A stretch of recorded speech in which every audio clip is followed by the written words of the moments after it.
Quand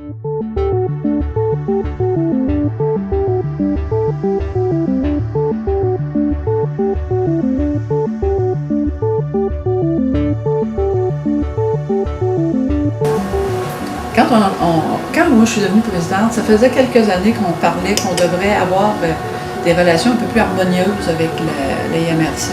Puis on a essayé de mettre en place une table UPA-MRC, ça a pris 3 ans. Ça nous a appris à se connaître, puis à se comprendre, puis à se respecter aussi dans nos positions, parce que historiquement, l'UPA avait toujours été perçu comme un empêcheur de développer pour les municipalités. On était dans cette situation-là il y a 15 ans.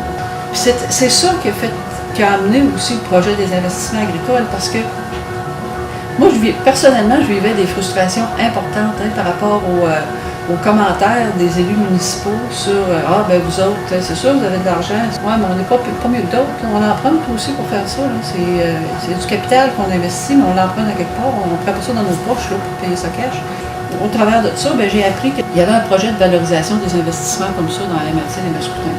De fil en aiguille, on a jasé avec la table UPA-MRC. La table a accepté d'en parler au Conseil des maires. Le Conseil des maires a donné son aval pour qu'on ait cette information-là, puis qu'on travaille dans un contexte de collaboration pour faire la promotion des investissements agricoles. D'abord que c'était facile d'avoir ces informations-là. Il a fallu que la MRC l'organise, l'information. Il a fallu qu'ils traitent leurs données un peu différemment, mais ça n'a pas été compliqué. Ça va devenir un outil quand on est en compétition avec les autres secteurs d'activité économique qui sont le résidentiel ou l'industriel pour le territoire agricole. Puis le fait de valoriser les investissements, mais ça vient nous mettre un peu plus sur un palier plus égal avec les autres secteurs d'activité, ce qu'on n'était pas capable de faire avant, parce qu'on n'était pas connu, personne ne savait le montant des investissements. Le CLD s'est approprié ces données-là, a jasé avec des gens en communication. On a essayé aussi de faire le parallèle avec les intérêts payés, les prêts qui sont en lien avec ces investissements-là aussi, les assurances. Ça c'est un peu plus difficile, ça va rester peut-être dans une autre étape. Mais une fois que les informations ont été connues, il ne restait plus juste à les diffuser et à trouver des fermes aussi pour donner l'exemple de ce qui se fait comme investissement. Évidemment, la production laitière étant bien importante, c'est cette production-là qu'on a choisie, mais on l'a choisie cette année pour faire l'activité de presse avec la relève agricole. Puis ça, pour moi, c'est toujours bien important d'inclure la relève dans tous nos projets de communication qu'on va faire. Les travaux ont débuté en septembre. On a fait une construction qui est capable d'accepter 2 robots et 120 vaches. Au départ, on a présentement environ 80 vaches. Fait que le robot qui est dans l'étable peut traire une partie des vaches, environ 60. Il en reste toujours quelques-unes qu'on traite dans l'ancien système. Et éventuellement, on pourra remplir l'étable de vaches en achetant du quota graduellement. Les investissements, c'est un investissement d'environ 1 300 000 présentement. Il restera toujours quelques ajouts à faire à ça pour l'alimentation éventuellement et le 2e robot plus tard aussi. Mais, on laissera à la relève, Michel, le soin de s'amuser avec ça. Il y avait l'UPA, il y avait la MRC, le CLD, la municipalité, mais aussi l'ATACA qui a participé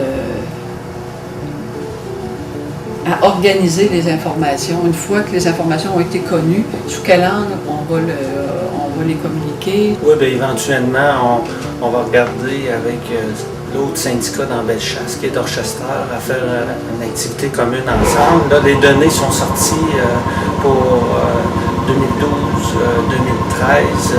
les investissements qui ont eu lieu. M. Alain Vallière du CLT s'est occupé de nous sortir les données. Là, maintenant, il va rester à regarder là, conjointement les 2 syndicats comment est-ce qu'on va organiser une future activité. Parce que l'an passé, on a trouvé que ça avait eu un impact. Puis je pense que ça va être intéressant de continuer dans l'avenir à promouvoir l'agriculture et le développement qui se fait au niveau agricole. On pourrait-tu rêver qu'un jour les municipalités offrent des incitatifs aux producteurs agricoles pour faire des investissements, comme ils font pour des parcs industriels? Il y a un travail à faire avec ça là, pour promouvoir l'agriculture, mais puis se donner des moyens de faire de l'agriculture aussi dans nos régions.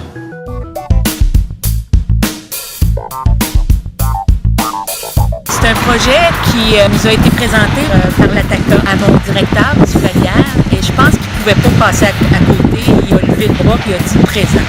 C'est un projet qui avait été fait 2 fois auparavant dans d'autres MRC. Je pense en projet pilote en Nouvelle-Beauce et ensuite en Lot-Binière.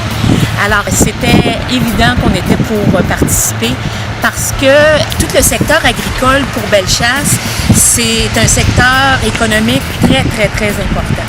Avec plus de 900 entreprises. C'est pas juste ce côté-là qui est important aussi, c'est que ça nous permettait de faire un peu d'éducation. Puis je pense que c'est notre rôle de parler en milieu rural, de faire la valorisation. On est parti de ces prémices-là. Il y avait aussi le fait qu'on voulait peut-être animer cette infrastructure qui est la piste cyclable pour intéresser les gens, pour réaliser ce qu'est l'agroalimentaire. On en a 12 sur la piste cyclable et on en a 3 le long de la route verte sur la 130. Alors, les premières étapes, ça a été de former un comité et de déterminer les secteurs dont on était pour parler. Je pense que ça a été difficile parce que je pense qu'on aurait pu faire 25 panneaux, 30 panneaux. Ensuite de ça, on a fait du repérage pour les placer dans des zones où, en plus, ça fait du sens. Comme ici, c'est la production agricole. On est à Saint-Anselme. Les bandes riveraines, on les a placées à un endroit stratégique. La production maraîchère aussi. Et on a aussi, à ce moment-là, déjà au début du processus, impliqué le graphisme et comment on voulait faire les panneaux. On voulait un peu se démarquer, évidemment. On les a fait un peu plus gros, toujours en respectant, par exemple, des normes qui avaient été établies dans les 2 projets précédents. Et on a décidé de grossir un peu et de mettre en surélevé certaines parties de l'information. Ensuite de ça, ça a été de partir à la recherche d'informations et de briser des mythes des fois et de s'assurer que nos statistiques de ce qu'on mettait comme information étaient véridiques. Et ça, on a eu un énorme coup de main du MAPAC de ce côté-là. Une autre portion qui a été fort intéressante, c'est tout le choix des photos, du visuel qui prennent une place prépondérante là, dans le montage. Elles ont été installées début de l'été l'année dernière. Et il y a toutes sortes de monde qui empruntent la piste cyclable. Alors, c'est un peu de faire connaître ce secteur-là qui, des fois, malheureusement, est encore mal compris. Alors, avec ça, je pense qu'on leur rend justice. Et moi-même et toute l'équipe, on a appris des choses en faisant ça, en faisant la recherche. C'était un projet vraiment collectif. C'est un projet intersectoriel parce qu'on a eu d'énormes partenaires. Outre l'ATACA, on a eu évidemment un apport incroyable de l'UPA, comme du MAPAC, dans tout ce qui est photo et information. À un moment donné aussi, au niveau financier, ça nous prenait un autre partenaire parce qu'on voulait vraiment faire nos panneaux surélevés comme ça. Un autre qui a levé la main, c'est Unicoop.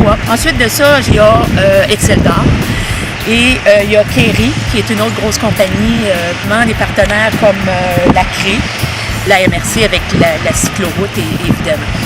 J'entrevois l'avenir que Bellechasse va continuer à se développer et à consolider cette force-là. Celle que je parlais tantôt de l'agroalimentaire, on a des gens créatifs dans Bellechasse, on a une ressource qui est pratiquement dédiée à l'agroalimentaire, du développement des arrêts gourmands. Alors, c'est de continuer là-dedans et de consolider tout ça pour garder cette force-là au sein de notre MRC.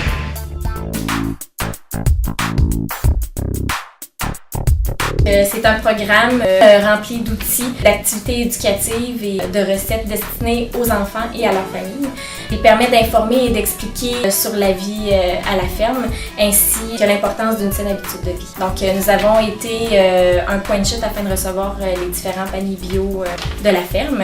Nous espérons ainsi faciliter la vie des parents afin de faire qu'un seul arrêt. Donc, il vient chercher son enfant ainsi que le panier de légumes. De plus, nous avons fait vivre aux enfants plusieurs activités éducatives du programme. Plusieurs infos parents ont été envoyées pour informer les familles sur les différentes activités faites par leurs enfants. Puis dans la garderie Château des Petits-Anges, il y a éventuellement, avec nos nouvelles places accréditées qu'on va avoir, on va avoir 80 enfants au Château des Petits-Anges et Château des Petites Merveilles, on a 34 enfants. Ils ont reçu des vidéos, des informations sur les aliments du Québec et plus encore. Donc, ça a créé un lien entre les familles et le fermier. Nous avons une belle qualité et diversité de produits au Québec. Il est important d'encourager les producteurs. Puis, concernant les notions aussi, les enfants sont des éponges. Donc, à cet âge-là, c'est facile pour eux d'apprendre l'importance des saines habitudes de vie et l'importance de manger les légumes et les fruits. Puis l'avenir, c'est les enfants. Donc, c'était le jardin du pied-à-terre situé à Lillet. Donc, la TACA et les Vies en forme ont fait partie du programme du début à la fin. Ensuite, à la garderie, c'est sûr que tous les membres du personnel sont impliqués. Donc, on parle ici des éducatrices, des cuisinières, même les filles dans le bureau ont été impliquées. Mais c'est surtout les enfants et les familles qui ont pu bénéficier du programme. Donc, c'est sûr que pour nous, c'est ça, l'écologie fait partie de nos valeurs importantes à la garderie. Donc ici, on parle, par exemple, on a des bacs de compost à la garderie Château des Anges. Aussi, on n'utilise pas de lingette humide au niveau des changements de couches. C'est ça, le toit, c'est supposé être un toit vert pour garder la chaleur. Puis les jeux, c'est les... L'alimentation et l'activité sont aussi très importantes. Notre rôle à nous, c'est de toucher et d'informer le plus de familles possible. C'est un projet qui débute. On espère faire boule de neige à la garderie, dans la communauté. Mais c'est certain qu'il y a d'autres garderies au niveau de Chaudière-Appalaches et Lévis qui vont commencer ce projet-là à l'avenir. On va continuer les paniers. Le programme aussi, on va continuer à faire les activités, quitte à mettre notre petit grain de sel, à les diversifier, à les adapter pour un autre groupe d'âge aussi.